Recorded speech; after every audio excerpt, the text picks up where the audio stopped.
إنا أرسلناك شاهدا إنا أرسلناك شاهدا ومبشرا ونذيرا وداعيا إلى الله بإذنه وسراجا منيرا صدق الله العظيم. اللهم صل على محمد وآله وصحبه وبارك وسلم. প্রশংসা আদায় করছি মালিকের জমার দিন রবিউল সানি, আজকে 3 তারিখ রবিউল আউয়াল বিদায় নিল। আরবি মাসের ভেতরে যে গুরুত্বপূর্ণ মাসগুলো আছে, রবিউল সানি এটা আরেকটা গুরুত্বপূর্ণ মাস। প্রথম সময় আমরা আজানের সাথে সাথে হাজির হতে পেরেছি, আমরা খুশি হয়ে বলছি আলহামদুলিল্লাহ। আমাদের কপাল ভালো, আমাদের মতোই মানুষ হিন্দুরা, কিন্তু তারা ইচ্ছা করলেও আজকে আল্লাহর এই ঘর মসজিদে আসতে পারছে না। ইয়া আইয়ুহাল্লাযীনা আমানু ইন্নামাল মুশরিকুনা নাজাস। ইমানদারেরা অবশ্যই মুশরিক যারা তারা অপবিত্র না। ফালা তাকরাবু ইনদা মসজিদিল হারাম, তারা মসজিদে হারামের নিকটে যেন না আসে। আমি বাড়ি থেকে আজকে যখন বের হলাম 12:15, 11:30 থেকে একজন হিন্দু এসে বসে আছে বড় বাজারে, বাড়ি না বড় বাড়ি হবে। ওনাদের তো আর মসজিদে আসার কোনো সময় নেই, আমি ওনার এই আশা দেখেই ভাবছি যে আমি এখন যাচ্ছি আল্লাহর ঘর মসজিদে, সেই লোকটা প্রায় 45 মিনিট বসে আছে নামাজে, আমার সাথে আসতে পারছে না। সেবার মতো সুযোগ নেই, অন্তত আল্লাহ আমাদেরকে আমাকে সুযোগ দিয়েছেন, এই জন্য বলছি আলহামদুলিল্লাহ। পৃথিবীতে যত জায়গায় শান্তি আছে, মজা আছে, ভালো লাগার জায়গা আছে, যাদের ঈমান আছে তাদের সবচেয়ে বেশি ভালো লাগার কথা সিজদার ভেতরে। সিজদার চাইতে এত ভালো লাগার জায়গা পৃথিবীতে আছে? আমরা হয়তো ওই সিজদা দিতে পারি না। তাই আপনি তাহাজ্জুদের নামাজে একনিষ্ঠ ভাবে অনেক সময় ধরে সিজদায় পড়ে থাকবেন, দেখবেন একটা আলাদা মজা লাগে। ওটা আমার মনে হয় বাজারে কিনতে পাওয়া যাবে না। পাওয়া যাবে না? এখানে আমরা যারা মুসলিম, পৃথিবীতে বানিয়েছে আল্লাহ আমাদেরকে শ্রেষ্ঠ করে একদিকে, এমনি বনি আদম সন্তানকে আল্লাহ সম্মান দিয়েছেন। লাকাদ কাররামনা বনি আদম, বনি আদমদেরকে আল্লাহ সম্মানিত করেছে। এরপরে আলাদা ভাবে আল্লাহ আমাদেরকে বেরি করেছেন, কুনতুম খায়রা উম্মাতিন উখরিজাত লিন-নাস, আমরা শ্রেষ্ঠ জাতি এই যত মানুষ আছে পৃথিবীতে তার ভেতরে। এরপরে আবার যারা ঈমান আনে, ঈমানের দাবি অনুযায়ী যারা ভালো কাজ করে, ইন্নাল্লাযীনা আমানু ওয়া আমিলুস সালিহাত উলাইকা হুম খায়রুল বারিয়া।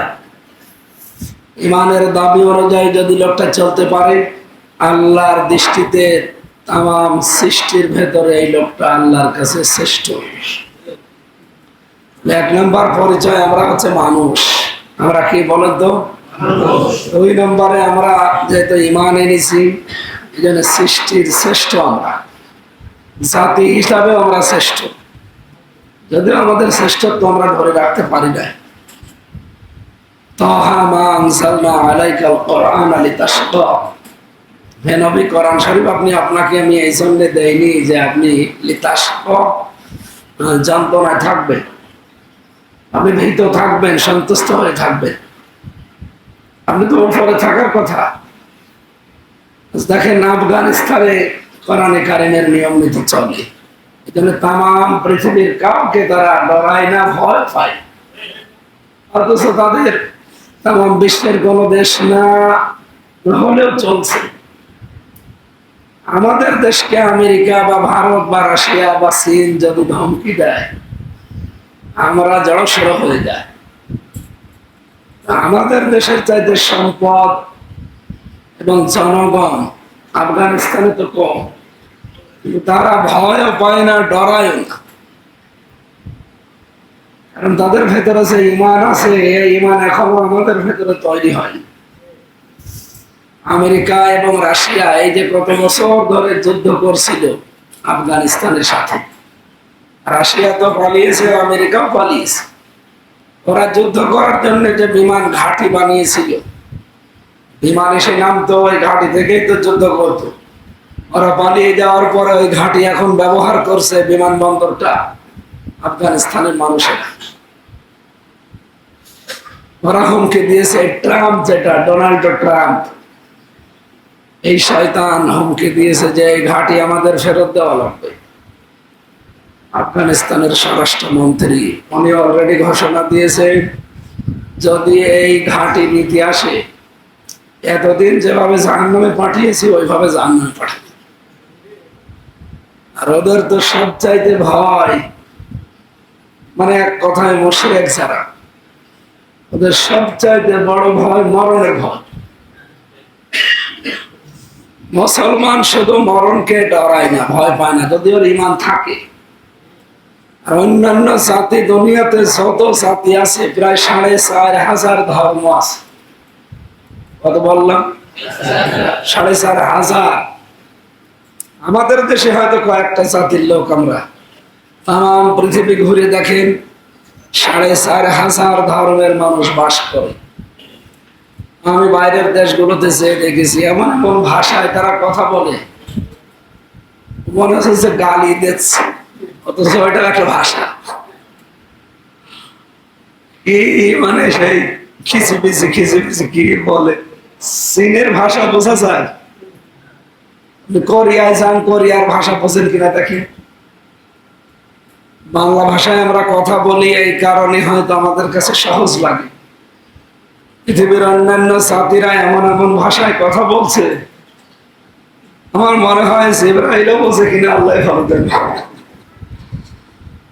আমির আয়াতিহি, আল্লাহ যত নিদর্শন পাঠিয়েছেন পৃথিবীতে, আলসিনাতিকুম ওয়া আলওয়ানিকুম, এর ভেতরে যে রং বেরং আমাদের পার্থক্য, কেউ কালো, কেউ ফর্সা, কেউ শ্যামবর্ণ। এমন এমন কালো মানুষ দুনিয়া আছে, হাড়ির তলা যেভাবে কালো ওইরকম কালো। আমি হজে গিয়ে কিছু মানুষকে পেয়েছিলাম যে আল্লাহ, এও মানুষ,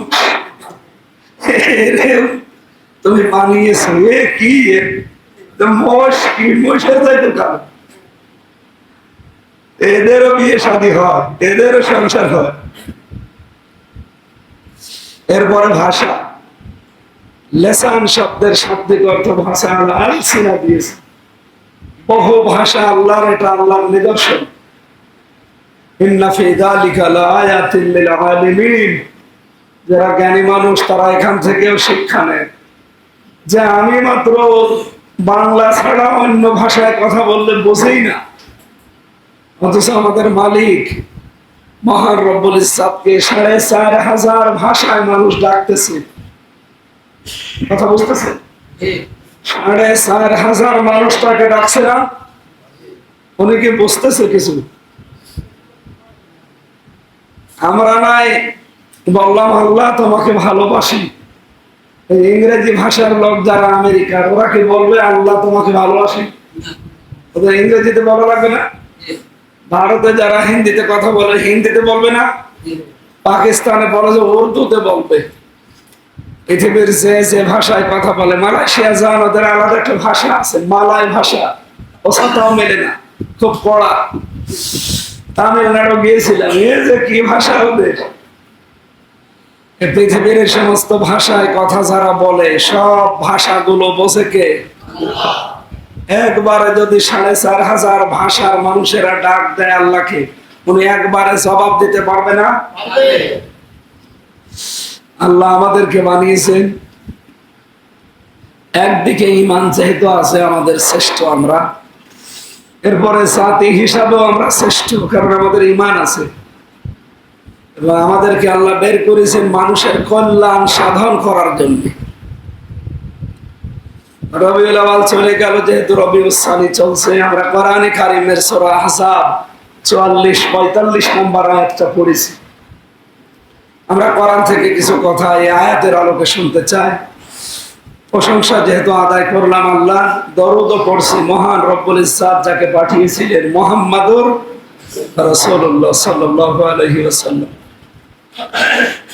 তাকে আল্লাহ কোরআনে কারিম দিয়েছিলেন লিতাশকার জন্য না, যে আপনি মার খাবেন ভীত সন্তুষ্ট হয়ে থাকবেন না। যাদের কাছে সত্যিই কোরআন আছে তারা যেমন ভীত না, ভয় পায় না, ডরায় না। আফগানিস্তান আমি উদাহরণ দিলাম। আমরা ভয় পাই কেন? কারণ কোরআন আমাদের কাছে আছে। যেভাবে থাকা দরকার, আঁকড়িয়ে ধরা দরকার, ওইভাবে আমরা এখনো আঁকড়িয়ে ধরতে পারি না। এখানে ট্রাম্প আমাদেরকে ভয় দেখালে আমরা ভয় পাই, দাদারা আমাদেরকে ভয় দেখালে আমরা ভয় পাই। এটাকে সত্য কিনা বলেন? আমাদের ভেতরে কি ভয় থাকার কথা ছিল? ঘরে ঘরে কোরআন শরীফ আছে, কোরআন পড়ার মতো মানুষও আছে, এরপরও এই ভয়টা চাই না কেন? কারণ যেভাবে ধরা দরকার ওইভাবে আমরা ধরি না। আমরা শুধু তেলাওয়াতের সওয়াব নেওয়ার জন্য বসে আছি। আপনি কে করবেন সওয়াব? মনে করেন আপনার 2 গাড়ি সওয়াব হয়েছে, কি করবেন এটা নিয়ে? আমি একটা বাস্তব কথা বলছি। মিজানের পাল্লা নাম শুনেছেন কারা কারা? সবাই শোনেননি? আলহামদুলিল্লাহ। মিজানের পাল্লা শব্দের শাব্দিক অর্থ, মিজান তো আর বাংলা না, মিজান কি আরবি, পাল্লা কি?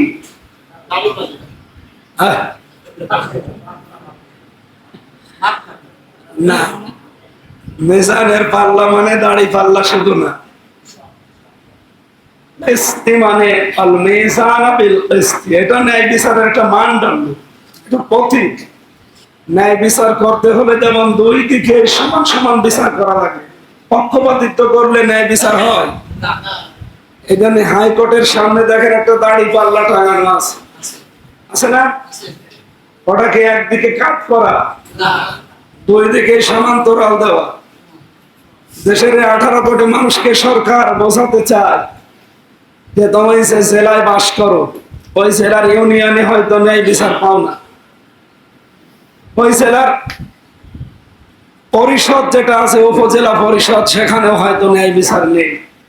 জেলা আছে যেখানে আদালত, ম্যাজিস্ট্রেট কোর্ট আছে, জজ কোর্ট আছে, এখানেও হয়তো ন্যায় বিচার পাও না।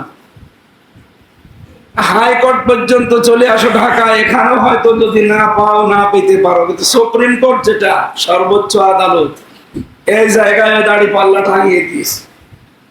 আমাদেরকে সরকার বোঝাতে চাচ্ছে যে পৃথিবীতে যেই দেশে যেখানে বাস করো তোমরা, এই বাংলাদেশের 56,000 বর্গ মাইলে কোন জায়গায় যদি ন্যায় বিচার না পাও, এই সুপ্রিম কোর্টে আসলে ন্যায় বিচার পাবা। এটা তার প্রতীক একটা, যে এটা কোনো একদিকে কাজ হয়ে নেই, শুইলে নেই, এ সমান্তরাল করে দিয়েছে। তাহলে দাড়ি পাল্লা এটা ন্যায় বিচারের কি প্রতীক? বলেন বলেন। কিন্তু মিজানের পাল্লা মানে কি? দাড়ি পাল্লা শুধু? মিজানের পাল্লা মানে মানদণ্ড। এইটা কি? এই মানদণ্ডটা কি? মানদণ্ড বলা হয় পৃথিবীতে মৌলিক কাজ যেগুলো আছে এগুলো আপনাকে আগে করা লাগবে। অমৌলিক যদি কিছু থাকে ওইটা যদি আপনার দুনিয়ায় আপনি নাও করেন, মৌলিকটা করলে সেই জিনিসকে আপনি ফুটিয়ে তুলতে পারবেন যে হ্যাঁ আমি এই কাজ করেছি। এই মসজিদের আসল মৌলিক জিনিস এই খুঁটি, 4 কোণায় 4 খুঁটি আছে না, পিলার, আর উপরের এই ছাদ। এই কথা বলেন না কেন? এই ছাদ আর খুঁটি যদি না থাকে এটা কেউ বিল্ডিং বলবে? এই ঘর বানাতে গিয়ে আরো আনুষঙ্গিক কিছু জিনিস আছে। কি আছে বলেন তো? এই যে ক্যামেরা গুলো চলছে, এই যে মাইক, ওই যে আপনারা চিরস্থায়ী ক্যালেন্ডার টাঙিয়েছেন, এই দরজা লাগিয়েছেন, জ্বালানা দিয়েছেন, ওই ঘড়ি টাঙিয়ে দিয়েছেন, এগুলো কি মৌলিক না অমৌলিক? এগুলো না দিলেও বিল্ডিং হবে না, হয়তো সৌন্দর্য বর্ধিত এবং পারফেক্ট বিল্ডিং হবে না। তো বিল্ডিং তো হবে নাকি? বিল্ডিং এর আসল বিষয় এখানে কি পেলাম? ছাদ আর খুঁটি, এই দুইটা মৌলিক আসল বিষয়। মনে করেন আরবিতে ফরজ বলা, আর বাকিগুলো সুন্নত, নফল, মুস্তাহাব, মুবাহ বলে। এখন আপনি ফরজ না করে সুন্নত, মুস্তাহাব, মুবাহ একেবারে চারিদিকে টাঙিয়ে রেখেছে। এলাকা দিয়ে কেউ গেলে বলবে এটা বিল্ডিং? বলেন বলেন। কিয়ামতের দিন আল্লাহ যে মিজানের পাল্লায় মাপ দেবে আপনাকে, কি মাপবে বলেন তো? আমল। এটা শোনেন না কোনদিন? কি মাপবে? আরো জোরে বলেন, আর একবার বলেন। আমল কি বাংলা না আরবি? বাংলা কি? কাজ। আপনি কি কথা বুঝতেছেন? না বুঝলে আমি ক্লাসে আবার রিপিট করব। আমল বাংলা না আরবি? বাংলায়। ইংরেজিতে ওয়ার্ক। ওয়ার্ক বলে, কাজ বলেন। অন্য দেশে যান মালয়েশিয়া, ওয়ার্কও বলবে না, কাজও বলবে না, আমলও বলবে না, বলে ছাতু। ছাতু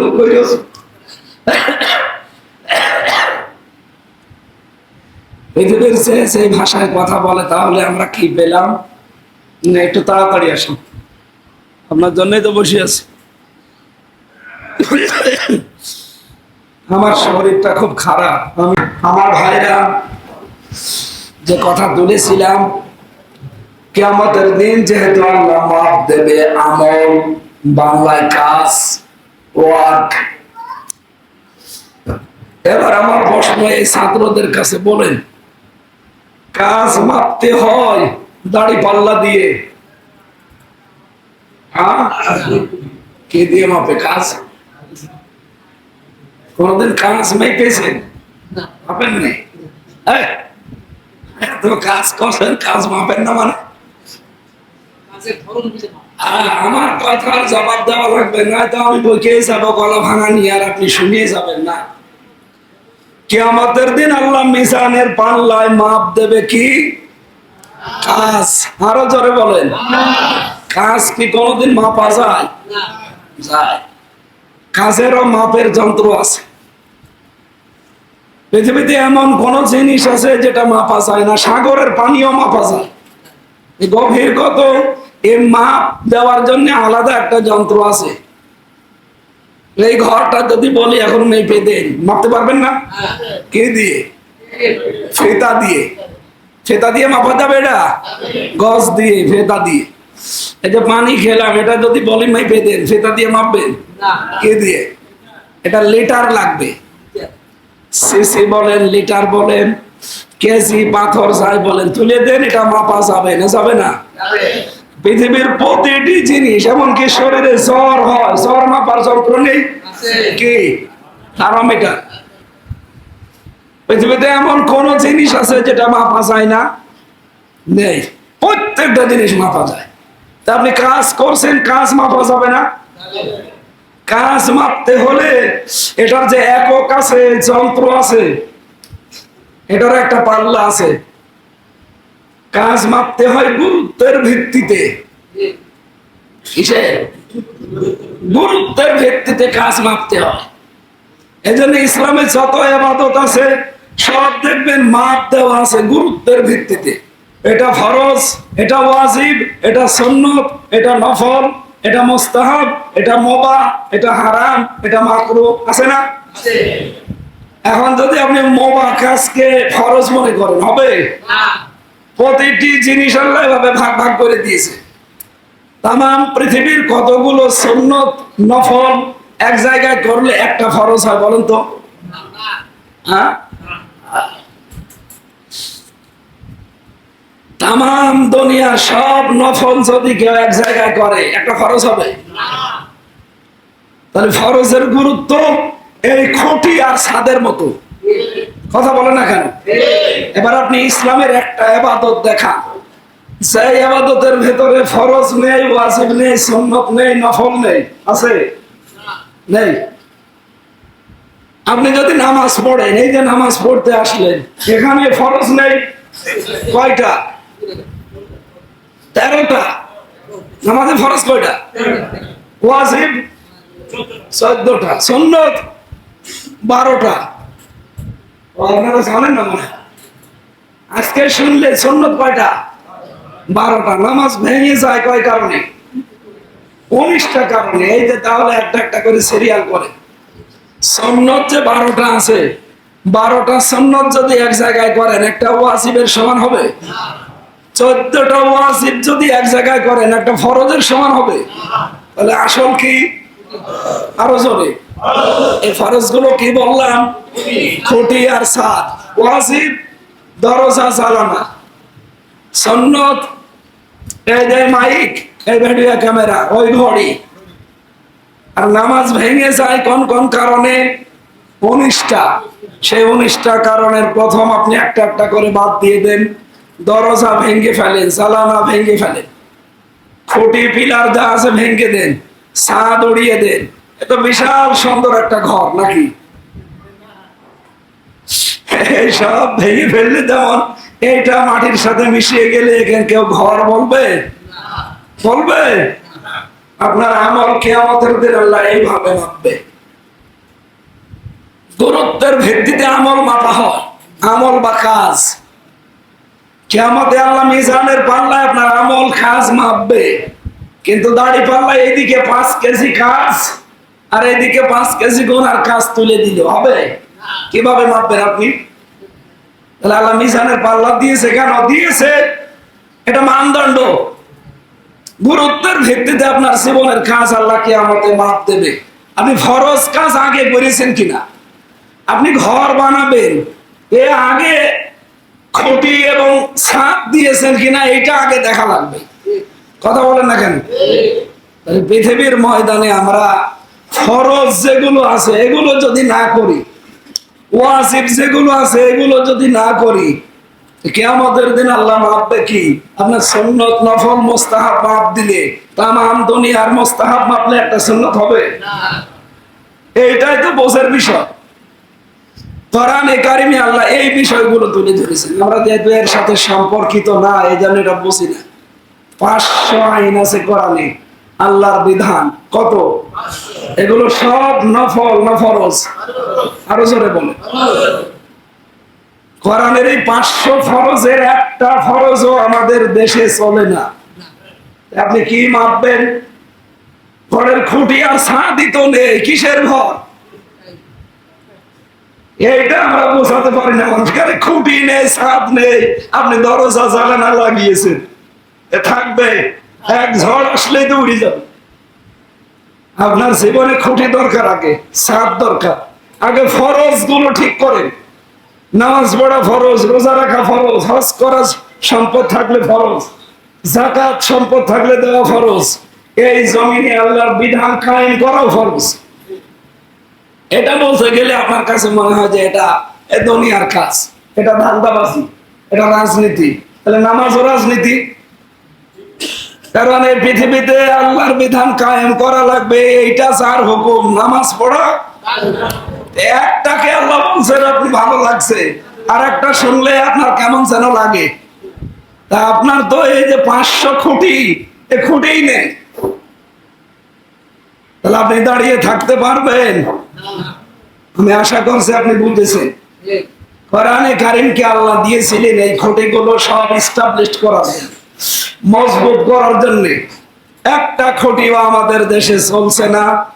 আর আমরা আছি ওই সুন্নত নফল মুস্তাহাব মুবাহ নিয়ে, যেগুলো অন্তত এই ঘড়ি না টাঙালেও হয়। ঘড়ি না টাঙালে হয় না, এই মাইক না দিলে হয় না। আপনার জীবনের আমল ঠিক করেন, আগে খুঁটি ঠিক করেন, ছাদ ঠিক করেন। কবে ঠিক করবেন আবার? ফাকাই ফাইদা জিনা মিন কুল্লি উম্মাতিন বিশাহিদিন ওয়া জিনা বিকা আলা হাউলাই শাহিদা। এটা সূরা নিসা 41 নম্বর আয়াতে আছে। আল্লাহ বলেন কেমন করে দাঁড়াবে এই লোকটা, যখন হে নবী আপনাকে আমি সাক্ষী হিসাবে দাঁড় করাবো, আর ওই লোকটা আপনার সামনে থাকবে, আমি বিচার করব। কারণ আমি যে আয়াত পড়লাম এর ভেতরে নবীজির 5টা গুণের কথা আছে। তার ভেতরে 1 নাম্বার গুণ হচ্ছে তিনি সাক্ষী দাতা। তিনি কি? ইয়া আইয়ুহান নাবিয়্যু ইন্না আরসালনাকা শাহিদাও ওয়া মুবাশশিরাও ওয়া নাযীরা। হে নবী, আপনাকে আমি পাঠিয়েছি, 1 নম্বরে আপনি সাক্ষীদাতা। তাহলে আপনার যে জীবন আমার যে জীবন, এটা নবীজির সামনে কি দাঁড়ানোর মতো? উনি তো সাক্ষী দেবে। আপনার কর্মকাণ্ডের সাক্ষী উনি নিজে দেবে। আল্লাহ ওনাকে সাক্ষীদাতা বানিয়েছে। 2 নম্বরে উনি সুসংবাদদাতা, যে এই কাজ করলে সুসংবাদ দেওয়া হয় মানুষকে। বহু সুসংবাদ কোরআনে আল্লাহর নবী দিয়েছে। 3 নম্বরে তিনি ভীতি প্রদর্শনকারী ছিলেন, ভয় দেখাতে জাহান্নামের। এরপরে তিনি ডাকতেন আল্লাহর দিকে তার অনুমতি ক্রমে। আমরা যেমন আল্লাহর দিকে ডাকি, আমার বাবার দিকে ডাকি। ওয়াদাইয়ান ইলাল্লাহি বিইذনিহি সিরাজাম মুনীরা। তিনি ছিলেন উজ্জ্বল প্রদীপ। তার কাছে আসলে মানুষ হেদায়েতের পথ পেয়েছে। তো আজ আমরা যারা আলেম ওলামা আছি, আমরা নবীর ওয়ারিস, আমাদের কাছে আসলেও মানুষ যেন হেদায়েতের পথ পায়, সেই হেদায়েতের পথের কথাগুলো আমরা বলি। তো মানুষ উল্টা পাল্টা ধারণা করে। রাসূলের ওই জামানায় যারা ধারণা করতো তারা কি? কাফের। তারা কি? আরো জোরে বলেন। ইয়াউমাইযি ইয়াবাদুল্লাযীনা কাফারু ওয়া আসাবুর রাসূলা লাউ তুসাব্বা বিহিমুল আরদু ওয়া লা ইয়াকতুমুনাল্লাহা হাদিসা। সূরা নিসার 41 এর পরে 42 নম্বর আয়াত। সেই দিন কাফেরেরা যারা রাসূলের অবাধ্য ছিল, তারা বলবে, আল্লাহ যদি আজকে মাটি হয়ে যেতে পারতাম, আমাদেরও জীবনে যেন এই আফসোস না আসে। আমাদের আবার বলা যেন না লাগে যে আল্লাহ আজকে যদি মাটি হয়ে যেতাম, এরকম আফসোস যেন জীবনে না আসে। এই জন্য নবীজি যেহেতু সাক্ষীদাতা, উনি সুসংবাদ দিয়েছেন, উনি ভয় দেখিয়েছেন, আল্লাহর দিকে উনি ডাকতেন, এবং তিনি উজ্জ্বল প্রদীপ ছিলেন। আল্লাহ কিন্তু সূর্যের সাথে নবীজিকে তুলনা দেয়নি, দিয়েছে উজ্জ্বল প্রদীপ, হারিকেন, বাতি, লম্প। কেন? কারণ সূর্য যত বড় হোক, শক্তিশালী হোক, একটা সূর্য আর একটা সূর্য বানাতে পারে না। পারে? বলেন বলেন। চাঁদ যত সুন্দর দেখতে হোক, যত সুন্দর আলো হোক চাঁদের, এক আলো চাঁদ আর একটা বানাতে পারে? কিন্তু এই যে লম্প, বাতি, হেরিকেন, সেরাক আপনি জ্বালিয়ে রাখেন, এই এলাকার যত মানুষ আছে সবাই যদি সেখান থেকে আলো নেয়, আলো ফোরাবে? আসেন আমরা বিশ্ব নবীর কাছ থেকে আমাদের জীবনে চলার পথের আলো গুলো নিতে থাকি। এই রবিউল আউয়াল চলে গেল, আমরা তো কিছু নিতে পারিনি। আসেন আমরা তার আদর্শকে স্টাডি করি এবং তার জীবনের উপরে আমাদের জীবন তোলার চেষ্টা করি। আল্লাহ আমাদের তৌফিক দিন। আমার কণ্ঠ যেহেতু ভালো না, জোর করে চাপ দিয়ে কথা বলতে গেলে আরো নষ্ট হয়ে যাবে। যতটুকু আমি বলেছি আল্লাহ আমাদেরকে মেনে চলার তৌফিক দিন। আপনারা কি সুন্নাত পড়েছেন?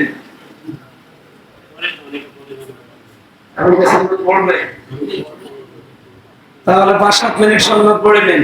বাকি কাজ আমার কণ্ঠ ভালো না, ইমাম সাহেব করুন।